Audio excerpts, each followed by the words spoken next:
ನಮಸ್ಕಾರ. ಇದು ನಮ್ಮ ಟ್ರಾವೆಲ್ದ ಸೆಕೆಂಡ್ ವಿಡಿಯೋ. ಫಸ್ಟ್ ವಿಡಿಯೋ ಯಾರಾದರೂ ನೋಡಿರಲಿಲ್ಲ ಅಂದರೆ ಒಂದ್ಸಲ ಹೋಗಿ ನೋಡ್ಕೊಂಡು ಬನ್ನಿ. ಇಡಗುಂಜಿಯಿಂದ ನಾವು ಡೈರೆಕ್ಟಾಗಿ ಮುರುಡೇಶ್ವರಕ್ಕೆ ಬಂದೇವಿ. ಇಡಗುಂಜಿಯಿಂದ ತುಂಬ ನಿಯರ್ ಆಗುತ್ತೆ ಈ ಪ್ಲೇಸ್. ನಾವಿಲ್ಲಿ ಬಂದಾಗ ಮಧ್ಯಾಹ್ನ 2 ಗಂಟೆ ಆಗಿತ್ತು ಅನಿಸುತ್ತೆ. ತುಂಬ ಜನ ಇದ್ದರು ಟೆಂಪಲಲ್ಲಿ, ಹಾಗೆ ಬಿಸಿಲು ಕೂಡ ತುಂಬ ಜಾಸ್ತಿ ಇತ್ತು. ಮುರುಡೇಶ್ವರದಲ್ಲಿ ನೋಡೋಕ್ಕೆ 2 ಥರ ಗುಹೆ ಇರುತ್ತೆ. ಒಂದು ಗುಹೆ ಒಳಗೆ ಲಿಂಗು ಇರುತ್ತೆ, ಯಾವುದೇ ರೀತಿ ಏನೂ ಚಾರ್ಜ್ ಇರಲ್ಲ, ಆರಾಮಾಗಿ ನೋಡ್ಬೋದು. ಇನ್ನೊಂದು ಸೆಕೆಂಡ್ ಗುಹೆ ಬರುತ್ತೆ, ಅಲ್ಲಿ ಪ್ರತಿ ಪರ್ಸನ್ಗೂ 20 ರೂಪೀಸ್ ಚಾರ್ಜ್ ಮಾಡ್ತಾರೆ. ಫಸ್ಟ್ನೇ ಗುಹೆಯಲ್ಲಿ ರಾಮನಾಥೇಶ್ವರದ ಲಿಂಗ ಇದೆ.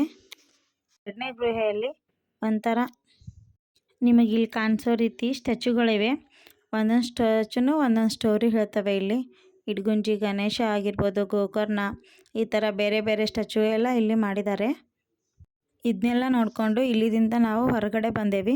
ಹೊರಗಡೆ ಬೀಚ್ ಸೈಡ್ ಹೋಗಲಿಲ್ಲ ನಾವು, ಯಾಕಂದರೆ ಆಲ್ರೆಡಿ ಬೀಚಲ್ಲಿ ಮಾರ್ನಿಂಗ್ ಹೋಗಿ ಬಂದಿರೋದ್ರಿಂದ ಇಲ್ಲಿ ಬೀಚ್ ಸೈಡ್ ಹೋಗಲಿಲ್ಲ. ನಿಮಗೆ ನೋಡ್ಲಿಕ್ಕೆ ಇಲ್ಲಿ ಕೂಡ ಬೀಚ್ ಸಿಗುತ್ತೆ, ಮತ್ತು ಇಲ್ಲಿ ವಾಟರ್ ಗೇಮ್ಸ್ ಕೂಡ ಇರುತ್ತೆ ಬೀಚ್ನಲ್ಲಿ. ಇಲ್ಲಿ ಫೋಟೋ ವಿಡಿಯೋಸ್ಗೆಲ್ಲ ಯಾವುದೇ ರೀತಿ ರಿಸ್ಟ್ರಿಕ್ಷನ್ ಏನಿರಲ್ಲ.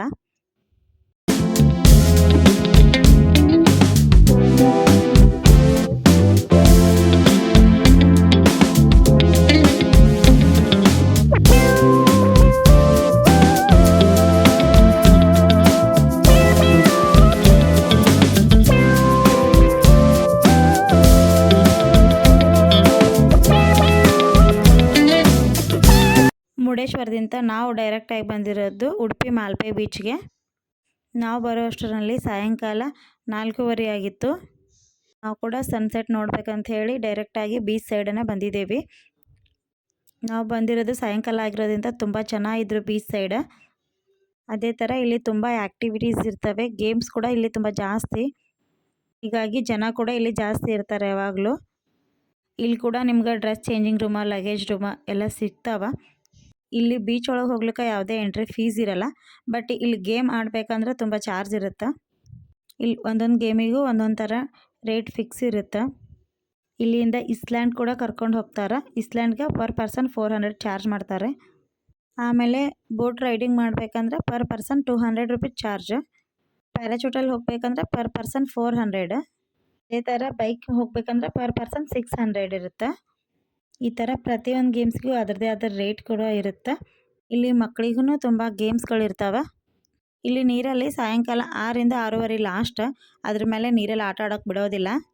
ಬೀಚಿಂದ ಹೊರಗಡೆ ಬಂದರೆ ಸಾಯಂಕಾಲ ನಮಗಿಲ್ಲಿ ಕರಾವಳಿ ಫ್ರೆಶ್ ಮೀನು ಸಿಗುತ್ತೆ, ವೆಜ್ ಐಟಮ್ಸ್ ಕೂಡ ಸಿಗುತ್ತೆ ಸ್ನ್ಯಾಕ್ಸ್ಗೆ. ನಾವು ಅಲ್ಲಿಂದ ಶ್ರೀಕೃಷ್ಣ ಮಠಕ್ಕೆ ಬಂದೇವಿ. ಕೂಡ ಟೆಂಪಲ್ ಅಪೋಸಿಟಲ್ಲಿರೋ ಯಾತ್ರಿ ನಿವಾಸನಲ್ಲೇ ಅವತ್ತು ಉಳ್ಕೊಂಡಿದ್ದು. ನಮಗೆ 550 ರೂಪೀಸ್ಗೆ ಒಂದು ರೂಮ್ ಸಿಕ್ತು. 3 ಮೆಂಬರ್ಸ್ ಆರಾಮಾಗಿ ಸ್ಟೇ ಮಾಡ್ಬೋದಾಗಿತ್ತು. ನಾವು ಅದೇ ಥರ 1100 ಕೊಟ್ಟು 2 ರೂಮ್ನ ಬುಕ್ ಮಾಡ್ಕೊಂಡಿದ್ದೇವೆ. ಬಿಸಿ ನೀರು ಫೆಸಿಲಿಟೀಸ್ ಕೂಡ ತುಂಬ ಚೆನ್ನಾಗಿತ್ತು. ಆಮೇಲೆ ನಾವು ಕೂಡ ದೇವಸ್ಥಾನ ಹತ್ರ ಬಂದೇವಿ. ನಾವು ದೇವಸ್ಥಾನಕ್ಕೆ ಬರೋ ಅಷ್ಟರದಲ್ಲಿ ದೇವಸ್ಥಾನದಲ್ಲಿ ರಥೋತ್ಸವ ನಡೆದಿತ್ತು. ನಮಗಂತೂ ಅದು ನೋಡಿ ಫುಲ್ ಖುಷಿ ಆಯಿತು. ನಾವು ಕೂಡ ರಥೋತ್ಸವ ಪೂರ್ತಿಯಾಗಿ ಕಂಪ್ಲೀಟ್ ಆಗೋವರೆಗೂ ಅಲ್ಲೇ ಇದ್ದೇವೆ. ಅದು ಎಲ್ಲ ಕಂಪ್ಲೀಟ್ ಆದಮೇಲೆ ಮತ್ತೊಂದು ಸಲ ನಾವು ದರ್ಶನ ಮಾಡ್ಬೇಕಂತ ಹೇಳಿ ಟೆಂಪಲ್ ಒಳಗೆ ಹೋಗ್ತಿದ್ದೇವೆ. ಲೈಟ್ ತುಂಬ ಚೆನ್ನಾಗಿದ್ರು, ತುಂಬ ಕ್ಯೂ ಇರೋದ್ರಿಂದ ಬೇಡ ಮತ್ತೆ ಮಾರ್ನಿಂಗ್ ಬಂದರೆ ಆಯಿತು ಅಂಥೇಳಿ ನಾವು ಕೂಡ ರೂಮಿಗೆ ಹೋಗ್ಬೇಕನ್ನೋಷ್ಟರದಲ್ಲಿ ಇಲ್ಲಿ ದೇವರಿಗೆ ದೃಷ್ಟಿ ತೆಗಿತಾ ಇದ್ರು, ಅದನ್ನು ನೋಡ್ತಾ ಹಾಗೆ ನಿಂತಿದ್ದೇವೆ. ಕಂಪ್ಲೀಟಾಗಿ ರಥೋತ್ಸವ ಮುಗಿಯೋವರೆಗೂ ನಾವು ಅಲ್ಲೇ ಇದ್ದೇವೆ. ರಥೋತ್ಸವ ಮುಗಿದ್ಮೇಲೆ ನಾವು ಕೂಡ ನಮ್ಮ ರೂಮಿನ ಕಡೆ ಬಂದೇವಿ. ನೈಟ್ ಪ್ರಸಾದ ಕೂಡ ದೇವಸ್ಥಾನದಲ್ಲೇ ಮುಗಿಸ್ಕೊಂಡು ಬಂದಿದ್ದೇವೆ. ಪ್ರತಿದಿನವೂ ಅಲ್ಲಿ ಪ್ರಸಾದ ಸಿಗುತ್ತೆ, ಏಕಾದಶಿ ಒಂದು ಬಿಟ್ಟು. ಮತ್ತು ನೆಕ್ಸ್ಟ್ ಡೇ ಮಾರ್ನಿಂಗ್ ನಾವು ಟೆಂಪಲ್ಗೆ ಹೋಗ್ತಿದ್ದೇವೆ. ನೈಟ್ ತುಂಬ ಕ್ಯೂ ಇರೋದ್ರಿಂದ ಮಾರ್ನಿಂಗ್ ನಾವು ಬೇಗನೆ ಟೆಂಪಲ್ಗೆ ಹೋಗ್ತಿದ್ದೇವೆ. ನಾವು ಕೂಡ ನಮ್ಮ ಮನೆಯಲ್ಲಿರೋ ಎಲ್ಲ ಪುಟಾಣಿಗಳಿಗೆ ಈ ಥರ ಡ್ರೆಸ್ ಹಾಕಿದ್ದೇವೆ ಇವತ್ತು. ಈ ಬಟ್ಟೆನೆಲ್ಲ ನಾವು ಊರುಗಳಿಂದನೇ ಮೊದಲೇ ಪ್ಲ್ಯಾನ್ ಮಾಡಿ ತೊಗೊಂಡು ಬಂದಿದ್ದೇವೆ. ಟೆಂಪಲ್ಗೆ ಬರೋ ಅಷ್ಟರದಲ್ಲಿ ಟೆಂಪಲಲ್ಲಿ ಮಾರ್ನಿಂಗ್ ಕೂಡ ತುಂಬ ಚೆನ್ನಾಗಿದ್ರು. ದರ್ಶನ ಆಗಬೇಕಂದ್ರೆ 2 or 3 ಅವರ್ ಆಗುತ್ತಂತ ಅನಿಸ್ತಾ ಇತ್ತು.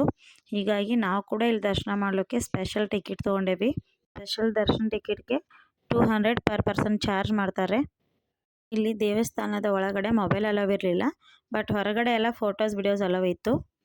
ನಾವು ಕೂಡ ಈ ಸಲ ಟ್ರಿಪ್ ಹೋಗೋ ಮುಂದೆ ಸರಿಯಾಗಿ ಪ್ಲ್ಯಾನ್ ಹಾಕದೇ ಇರೋ ಕಾರಣ ಅಲ್ಲೇ ನಿಯರ್ ಇರೋ ಟೆಂಪಲ್ಗಳನ್ನೆಲ್ಲ ಗೂಗಲಲ್ಲಿ ಸರ್ಚ್ ಮಾಡಿಕೊಂಡು ಹೋದೇವಿ. ಈ ಥರ ನಾವು ಅಲ್ಲಿ ನಿಯರ್ ಇರೋ ಆನೆಗುಂದಿ ಗಣಪತಿ ಅಂಥೇಳಿ ಫಸ್ಟ್ ಟೆಂಪಲ್ ನಾವು ವಿಸಿಟ್ ಮಾಡಿರೋದು. ಇದು ಟೆಂಪಲ್ ಹೊರಗಿಂದ ಅಷ್ಟೊಂದೇನು ಚೆನ್ನಾಗಿ ಕಾಣ್ತಿರ್ಲಿಲ್ಲ, ಬಟ್ ಒಳಗಡೆ ಮಾತ್ರ ತುಂಬ ಚೆನ್ನಾಗಿತ್ತು. ಬಟ್ ಇಲ್ಲಿ ಯಾವುದೇ ರೀತಿ ವಿಡಿಯೋಸ್ ಫೋಟೋಸ್ಗೆಲ್ಲ ಅಲೋವ್ ಇರಲಿಲ್ಲ.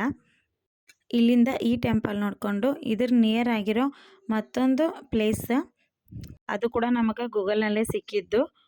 ಗೂಗಲ್ನಲ್ಲೇ ಸರ್ಚ್ ಮಾಡಿಕೊಂಡು ಉಡುಪಿಯಿಂದ 20 ಕಿಲೋಮೀಟರ್ ದೂರದಲ್ಲಿರೋ ಕುಂಬಾಶಿ ಅನ್ನೋ ಊರಲ್ಲಿ ದುರ್ಗಾದೇವಿ ಟೆಂಪಲ್ ಇದು.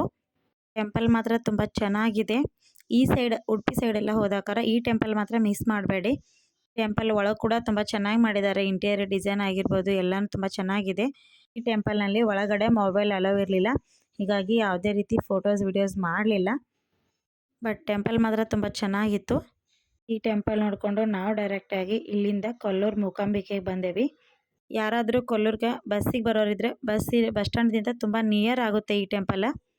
ನಾವು ಹೋದಾಗ ಸಾಯಂಕಾಲ ಆಗಿತ್ತು, ಹೀಗಾಗಿ ಟೆಂಪಲಲ್ಲಿ ಅಷ್ಟೊಂದು ಜನ ಏನು ಇರಲಿಲ್ಲ. ನಮ್ಗೆ ಆರಾಮಾಗಿ ದರ್ಶನ ಆಯಿತು. ದರ್ಶನ ಮಾಡಿಕೊಂಡು ಹೊರಗಡೆ ಬಂದಾಗ ನಮ್ಗೆ ಇಲ್ಲೊಂದು ಬೋರ್ಡ್ ಕಾಣಿಸುತ್ತೆ.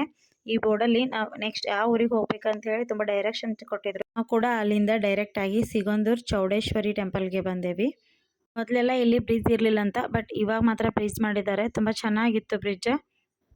ಒಂದು ನೈಟ್ ಕೂಡ ನಾವು ಇಲ್ಲೇ ಇದ್ದು ಬೆಳಗ್ಗೆ ಮಾರ್ನಿಂಗ್ ದೇವಿ ದರ್ಶನ ಮಾಡಿಕೊಂಡು, ಇಲ್ಲಿ ರೂಮ್ಸ್ದೆಲ್ಲ ಯಾವುದೇ ರೀತಿ ವಿಡಿಯೋಸ್ ಎಲ್ಲ ಮಾಡೋಕ್ಕಾಗಲಿಲ್ಲ, ಯಾಕಂದರೆ ತುಂಬ ಟಯರ್ಡ್ ಆಗಿರೋದ್ರಿಂದ.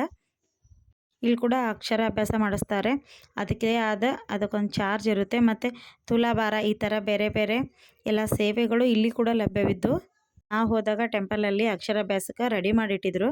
ಅಲ್ಲಿಂದ ದರ್ಶನ ಮುಗಿಸ್ಕೊಂಡು ಹುಬ್ಳಿದಿಂದ ಕೇವಲ 20 ಕಿಲೋಮೀಟರ್ ದೂರದಲ್ಲಿರೋ ಶಕ್ತಿಧಾಮ ಎಂಬ ಈ ಪೀಠಕ್ಕೆ ಬಂದೇವಿ. ಇದನ್ನೆಲ್ಲ ಮ್ಯಾನೇಜ್ಮೆಂಟ್ ಮಾಡ್ತಿರೋರು ಶೃಂಗೇರಿ ಅವರು. ಟೆಂಪಲ್ ಮಾತ್ರ ತುಂಬ ಚೆನ್ನಾಗಿತ್ತು. ಟೆಂಪಲ್ ನಾವು ಹೋದ ಟೈಮ್ದಲ್ಲಿ ಕ್ಲೋಸ್ ಆಗಿತ್ತು. ಇದು ಸಾಯಂಕಾಲ 4 ಗಂಟೆಗೆ ಓಪನ್ ಆಗ್ತದೆ ಅಂತಂದರು. ಬಟ್ ಅಷ್ಟೊತ್ತು ನಮಗೆ ವೆಯ್ಟ್ ಮಾಡೋಕ್ಕಾಗಿರಲಿಲ್ಲ. ನಾವು ಮಧ್ಯಾಹ್ನ ಹೋಗಿದ್ದು 1:30 ಆಗಿತ್ತು.